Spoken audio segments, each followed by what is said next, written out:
하고 여러분 반갑습니다. 이제 마지막 강의를 전달을 하겠는데요. 우리가 앞에서 데살로니가 전후서에 대해서 살펴보았습니다. 그죠? 데살로니가 전후서에서 살펴보면서 데살로니가 전서에 대해서 살펴보면서 죽은 자들의 부활과 예수님의 재림의 때에 대해서 질문했던 데살로니가 교인들의 문제에 대해서 답했던 바울의 가르침을 살펴보았습니다. 자, 이제 데살로니가 교회에 보내는 바울의 편지를 받아본 데살로니가 교회는 어떻게 됐을까요? 재림의 문제에 대해서 오해를 풀고 잘 이해하고 이제 그 다음에 별로 문제가 없었을까요? 그렇게 쉽게 문제가 사라지지가 않죠. 문제가 사라지지가 않죠. 데살로니가 후서를 한번 펴보시면 여러분들 데살로니가 후서를 한번 펴보세요. 데살로니가 후서 2장 1절부터 10절까지를 읽어보면 바울의 편지를 받고 난 이후에 데살로니가 교회가 예수님의 재림에 대한 또 하나의 오해를 하게 되었음을 우리는 볼 수 있습니다.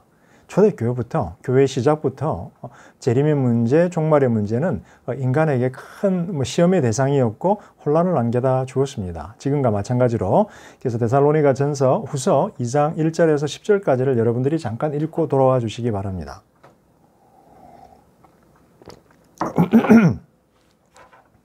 자, 바울이 편지가 전해졌습니다. 데살로니가 교회에. 그래서 예수님이 오시면 죽은 자들이 부활하고 산 자들을 만나서 하늘로 승천할 것이다. 재림은 분명하니까 기다려라 라고 이야기를 했습니다.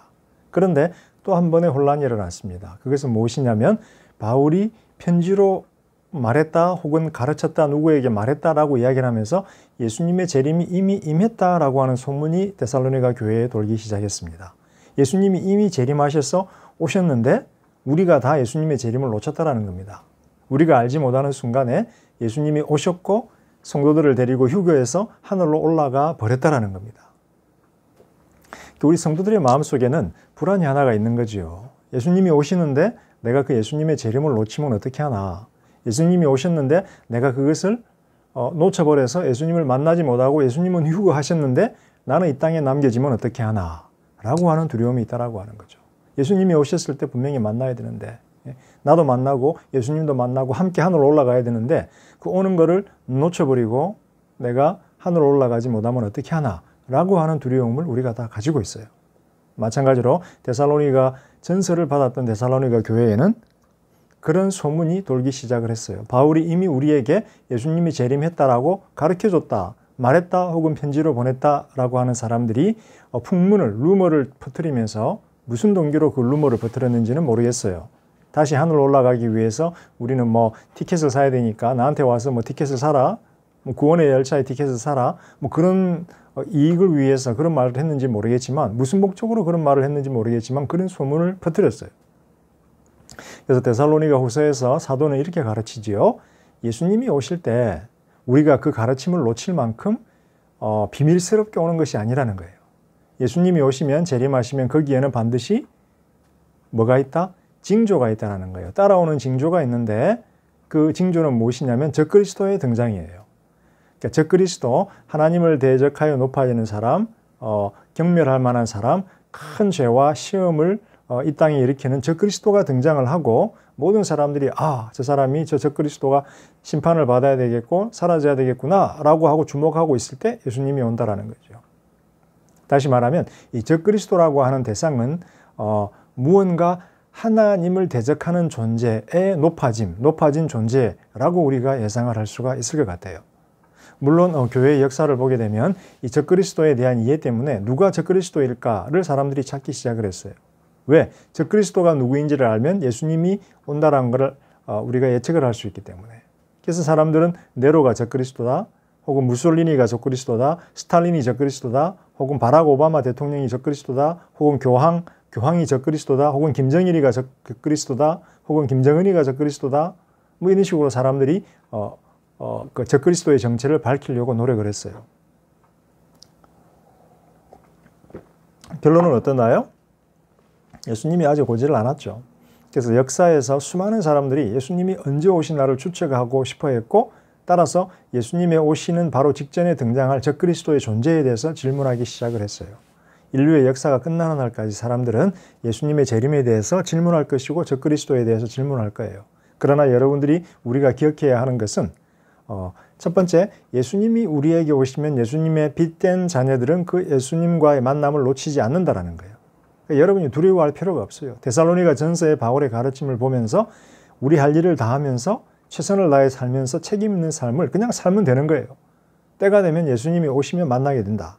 두 번째, 분명한 표시가 증거가 있을 것이다. 도적같이 오지만 번개처럼 천둥처럼 치기 때문에 모든 사람이 다 볼 것이다 라고 예수님은 말했다라는 거예요. 세 번째, 때와 시기는 우리가 알 수 있다 없다. 알 수 없다라는 거예요. 적그리스도가 누구인지 우리가 분석을 하려고 노력을 하는 것이 아니라 분명하게 보여주고 알려진다라는 거예요. 그러니까 그거를 계산하기 위해서 고민하고 수고하고 노력할 필요가 없다라는 거예요. 최선을 다해 살면서 기다리면 분명하게 계시가 된다라는 거예요. 자, 그런데 신약 성경의 제일 마지막 책 요한계시록이 우리에게 전달이 되어 있어요. 그런데 요한계시록 안에 보게 되면 예수님의 재림의 때에 이루어질 수많은 환상들과 마지막 적그리스도의 등장과 함께 이루어질 재림의 때에 발생할 수많은 사건들이 등장하고 있는데 상징과 기이한 숫자와 넘버와 그 다음에 어떤 그런 형상들로 가득 채워져 있어요. 그래서 역사를 살면서 우리 기독교인들은 혹은 뭐 기독교인이 아닌 사람들도 과연 이것을 어떻게 풀어야 하는가. 이 요한계시록이 우리의 미래에 대한 어떤 그런 청사진을 담고 있기 때문에 이것을 잘 풀면 우리가 언제 예수님이 오실지 우리 상황이 어떨지를 잘 알 수 있지 않을까라고 하면서 요한계시록의 해석에 굉장히 몰입을 했어요.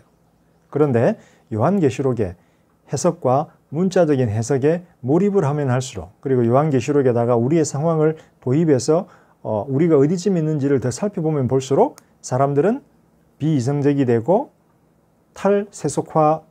세상화되고 그 다음에 더 컬트적으로 이상한 쪽으로 가서 더 많은 문제들을 야기시켰어요. 그래서 여기서 저랑 여러분은 요한계시록을 해석하는 방법에 대해서 한번 생각을 해볼 것이고 요한계시록의 1차적인 저자가 누구인지에 대해서 생각해 보려고 해요. 자, 시간이 많지 않기 때문에 간략하게 여러분들하고 한번 자, 요한계시록에 대해서 한번 이야기를 해볼 텐데 자, 요한계시록 1장 19절 20절에 보게 되면 인자이신 예수 그리스도에 대한 환상을 선지자 요한이 보게 돼요. 요한계시록의 저자는 선지자 요한이고 사도 요한과 다른 인물이에요. 근데 선지자 요한이 인자에 대한 환상을 보면서 인자가 예수 그리스도가 선지자 요한에게 이렇게 이야기를 해요. 네가 본 것을 기록하고 네가 보았던 것을 기록하고 네가 본 것을 기록하고 네가 볼 것을 기록해라. 그러니까 보았던 것, 본 것, 보았던 것, 보고 있는 것, 그리고 볼 것을 기록해라라고 이야기를 해요.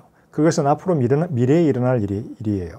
그래서 요한계시록 1장에는 사도 요한이 본 것, 예수 그리스도에 대한 모습을 묘사를 해요. 그 다음에 2장, 3장에 보게 되면 예수님이 7 교회에 보내는 편지를 기록하게 돼요. 예수님이 지금 보여주시는 거예요. 7 교회에 대한 환상과 편지를 보여줘요. 그리고 4장부터 22장까지는 앞으로 일어날 일에 대한 환상을 보여주고 그것에 대해서 기록하기를 원해요. 자, 그런데 여기서 질문이 들어가요. 2장과 3장에 보게 되면 7 교회에게 편지를 보냈는데 요한계시록의 1차적인 수신자는 누구였을까요? 우리일까요? 그 초대교회 소아시아에 있는 7 교회, 터키에 있는 7 교회였을까요? 예, 요한계시록의 1차적인 수신자는 우리가 아니고 그 7 교회였어요. 그러면 사도 요한이 보고 있는 환상은 1차적으로 누구를 위해서 준비된 것일까요? 우리가 아니라 그 7 교회들이었어요. 그렇다면 그 요한계시록에 담겨 있는 내용은 1차적으로 그 7 교회의 상황에 대한 정보를 담고 있을 것이다라고 우리는 이야기할 수가 있어요. 자, 4장부터 22장까지 보게 되면 하늘의 보좌가 4장과 5장에 등장을 해요. 하늘의 보좌가 등장을 하고 그 다음에 인자가 하나님 보좌 우편에 선 것을 보게 되는데 어떤 두루마기를 보게 돼요. 두루마기를 7개의 봉인이 담겨 있는 두루마기를 보게 되는데 사도 요한이 울기 시작해요. 왜? 이 두루마리를 풀 자가 없다라는 거예요. 그때 천사 하나가 등장을 하지요. 울지 말으라는 거예요. 왜? 보좌 옆에 계신 인자를 보라는 거예요. 어린 양을 보라는 거예요. 어린 양 예수가 이 봉인을 풀기에 합당한 자다라는 거예요. 그래서 예수님이 등장을 해서 봉인을 하나 풀어요. 그러자 하늘에서 벼락이 치고 땅에서 천재지변이 일어나요. 두 번째 봉인을 풀자 또 땅에서 재난이 일어나요. 세 번째 해서 7번째 봉인을 풀어요. 마치 어떻게 되나요? 세상이 이제 7번째 계속해서 재난이 일어나다가 7번째 봉인을 푸니까 이제 세상이 끝날 것만 같아요. 그런데 우리는 7장에 와 있어요. 요한계시록 7장. 7번째 봉인을 푸니까 그 다음에는 7개의 나팔이 등장해요. 7개의 나팔이 등장해요. 또 나팔을 하나를 부니까 땅에서 엄청난 일들이 발생해요. 물이 뭐 피로 변하고 그 다음에 산이 무너지고 땅에 막 불이 솟구쳐요. 그 다음에 두 번째 나팔을 부니까 동일한 재난이 발생을 해요. 세 번째 나팔해서 7번째 나팔까지 불게 돼요. 자, 이제 7번째 나팔을 불면 이제는 이 하늘과 땅이 다 사라지고 이제 주님이 오실 때가 된 것 같아요. 그런데 그렇지가 않아요. 7번째 나팔이 불고 나니까 어린 양하고 짐승들하고 용하고 등장을 해요. 그리고 전쟁을 막 일으켜요. 어린 양하고 용하고 전쟁을 일으키고 어린 양하고 싸우게 돼요. 12장, 14장이에요. 그 다음에 7번째 나팔이 울리게 되고 하늘과 땅에 재앙이 발생을 하게 되고 그 다음에 바벨론이라고 하는 곳이 등장을 하면서 하나님의 대적자인 바벨론이 심판을 당하게 돼요. 심판을 당하게 되고 멸망을 당하게 돼요. 그리고 나서 아가메돈에서 전쟁이 일어나요. 아가메돈이라고 하는 곳에서 전쟁이 일어나서 마침내 승리를 하게 돼요. 어린 양이 승리를 하게 되고 이제 새 하늘과 새 땅이 등장을 하게 돼요. 새 하늘과 새 땅이 등장을 하게 돼요. 자, 여러분 여기 보시면 7개의 봉인들이 있고 7개의 나팔들이 있고 근데 중간에 7개의 그릇이 등장을 해요. 바벨론의 심판전에 바벨론의 심판전에 7개의 그릇들을 제가 보겠네요. 그래서 7개의 봉인들이 풀어질 때마다 재앙이 왔고 7개의 나팔이 울릴 때마다 재앙이 왔고 그 다음 7개의 대접들이 엎어질 때마다 하늘과 땅에서 재앙들이 발생을 해요.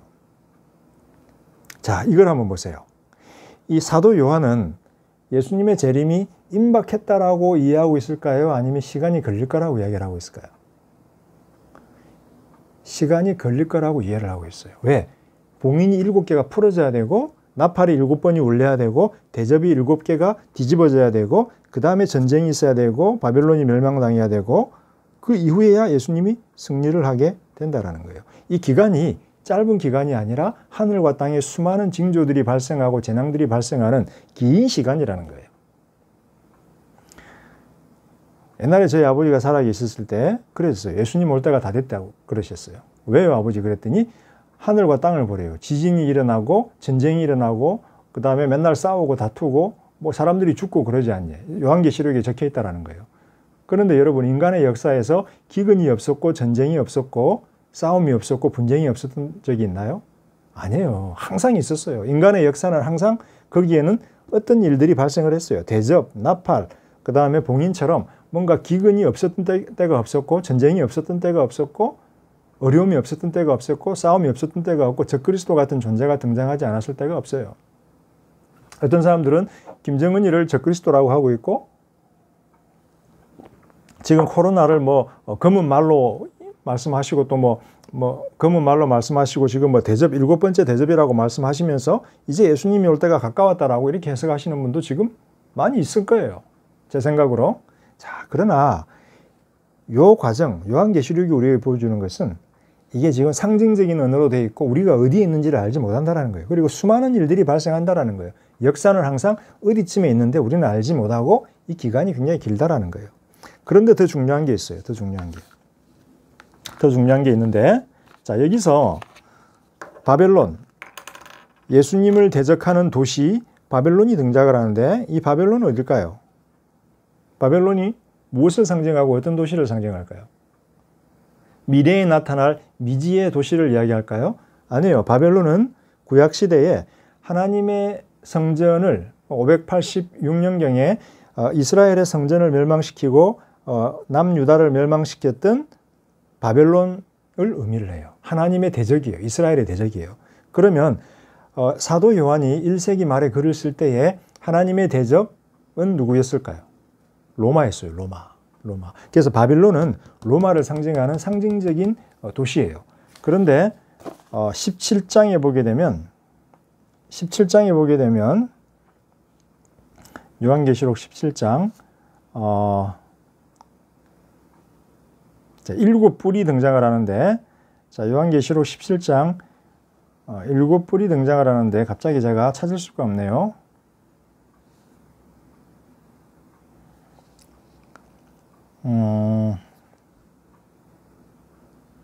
여기 등장하네요. 9절. 요한계시록 17장 9절에 보게 되면 자, 이런 말이 나와요. 이 바벨론의 머리 위에 7머리가 있는데 7머리는 그 여인이 앉아있는 7개의 산을 상징을 한대요. 바벨론의 7머리가, 바벨론 이 음녀의 음녀 위에 머리가 7개가 있는데 7개 위에 7개가 이렇게 있는데 거기에 뿔이 나와 있죠. 이 7머리가 7산을 상징을 한대요. 이 여인이 앉아있는 7개의 산으로 이루어진 이 도시가 뭘까요? 로마예요. 로마. 로마에는 산이 7개가 있어서 로마라고 하는 도시는 7개의 산 위에 세워진 도시다라고 알려져 있어요. 그래서 이 7개의 뿔을 가진 7개의 산 위에 세워진 바벨론은 로마를 상징을 해요. 그 당시에 그 당시 크리스찬들을 핍박했던 무슨 일이 있었을까요? 1세기 말에 도미티안이라고 하는 황제는 크리스찬들을 핍박을 했어요. 소아시아에서 많은 크리스찬들을 죽였어요. 그런데 재밌는 것은 그래서 소아시아 지역에서 최초로 기독교를 핍박했던 황제가 바로 도미티안 황제였어요. 그래서 크리스찬들은 그 당시 선지자 요한을 포함한 소아시아의 선지자들은 이 바벨론, 즉 로마 왕국이 바로 심판받아야 할 하나님의 대적으로 이해를 했고 그 로마를 다스리고 있는 도미티안 황제가 바로 누구다? 용이라는 거예요. 용. 어디 있어? 용. 예. 그가 바로 하나님을 대적하는 용이라는 거예요. 그런데 이 짐승 혹은 용, 이 안에 적그리스도가 등장을 하는데 이 적그리스도가 이 안에 등장을 해요. 그런데 적그리스도의 이마에는 뭐가 적혀 있나요? 666이라는 숫자가 적혀 있어요.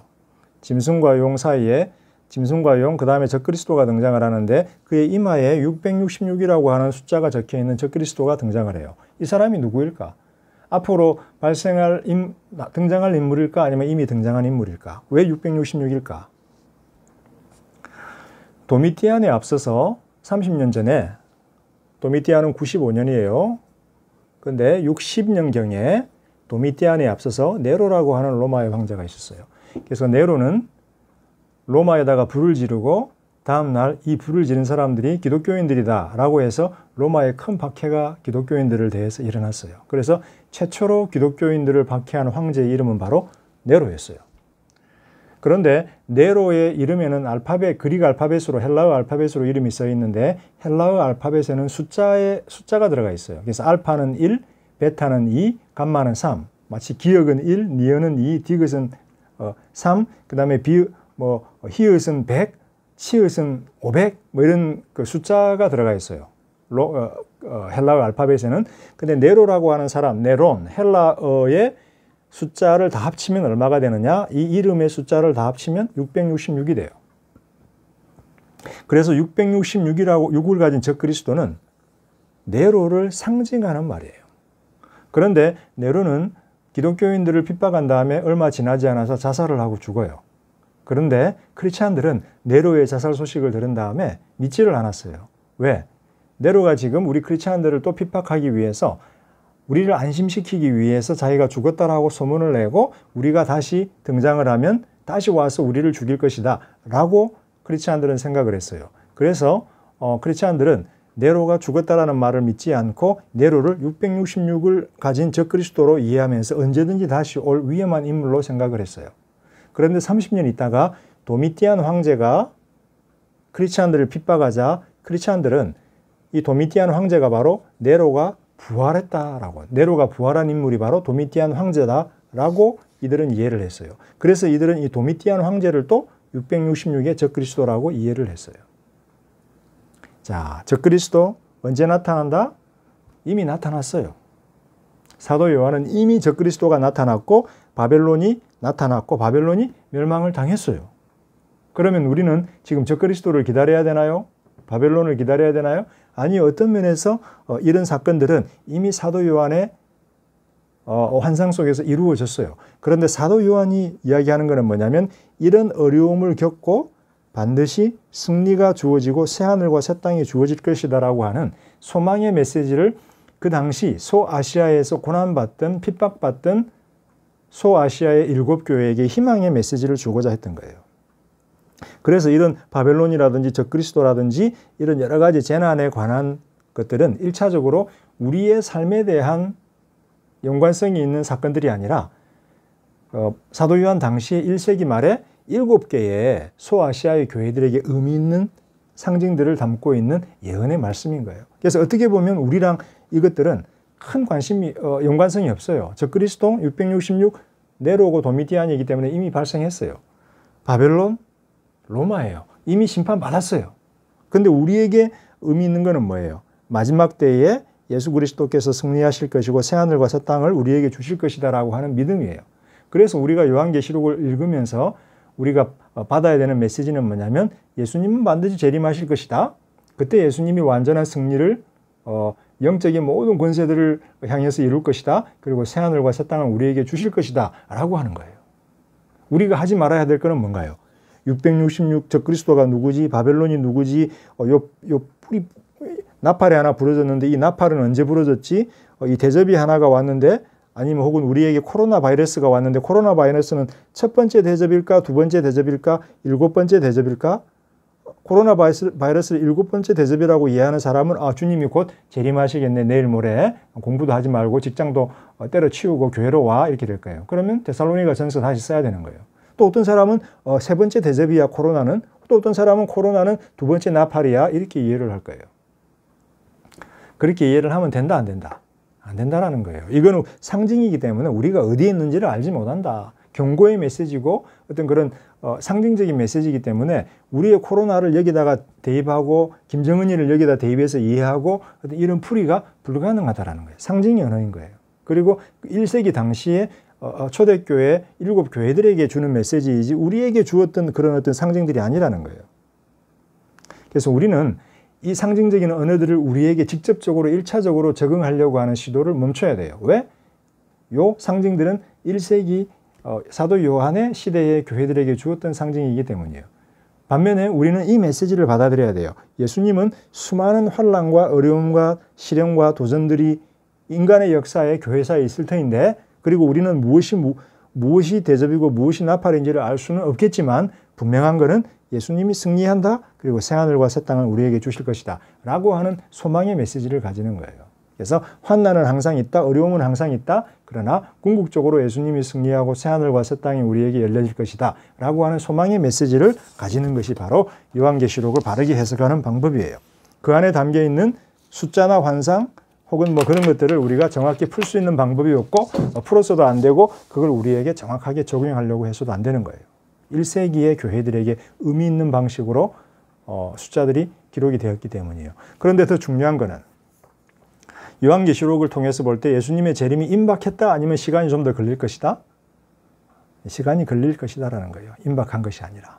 임박했으면 대접을 하나만 엎어야지 봉인을 7개 뜯고 그릇이 7개 뒤집어지고 나팔을 7개 불고 시간이 길어지고 수많은 사건들이 발생할 거다라는 거예요. 그래서 그동안에 우리는 뭘 해야 된다?